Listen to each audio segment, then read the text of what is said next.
Hi, I'm Dan from Literary Gladiators. Today, I'm doing an individual video explaining books on my favorite film series. No, it's not Lord of the Rings. Who am I talking to? Alright, I'm talking about Star Wars. That's right. And the thing is, Star Wars usually sees things about Jedi and stuff like that. But this time, we're not focusing on the good guys.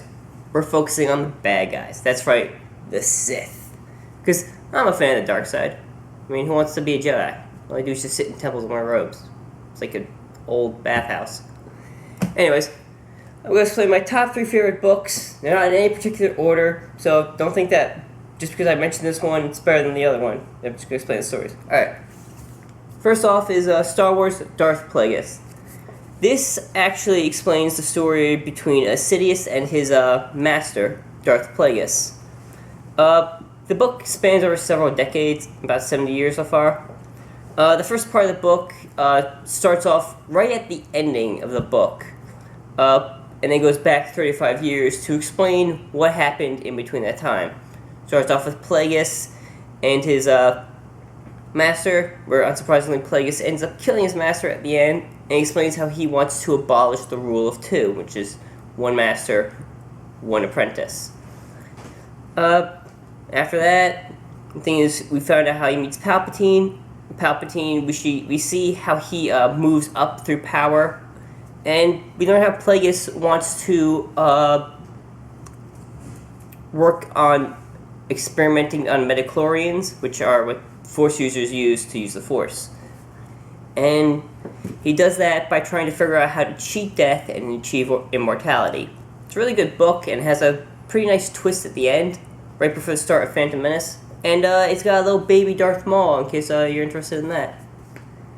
Alright, next is Lords of the Sith. This is actually the first book in the new Star Wars canon since Disney took over Star Wars. That one's old canon, I believe. Lords of the Sith actually explains the story of Ryloth, how it was taken over by both Darth Vader and Darth Sidious. This is actually focused on Darth Vader right after Episode 3. He actually one of my favorite lines in the book is right in the very beginning, where he explains how his skin was burning and how it took him a while to get used to his artificial limbs. So you actually see this from the point of view of Darth Vader, which is something we don't see in many books, and I absolutely enjoy that. Also, my favorite part of this novel is basically the interaction between master and apprentice. We never really got to see Darth Vader and Darth Sidious actually have a conversation. Here, they actually talk to each other a lot, and it's pretty cool to see the relationship they get. Right? Will they become friends? Will they become enemies? Alright, how will this lead to Darth Vader's final decision in the movies? If anyone's ever watched the Rebel series, the character Cham Sagula, I think that's how you pronounce his name, C-H-A-M, actually appears in this book and explains how Ryloth, the home of the Twi'leks, was taken over. If anyone's ever watched the series, you know that he's the father of Hera. But yeah, this is actually the first in the new series, so definitely pick it up. It also contains the first new canon LGBT character in this book, so check that out. So that's for people who are fans of LGBT. Next one is actually a trilogy containing of 3 books that I'm currently reading. The first one is it's basically the Darth Bane series.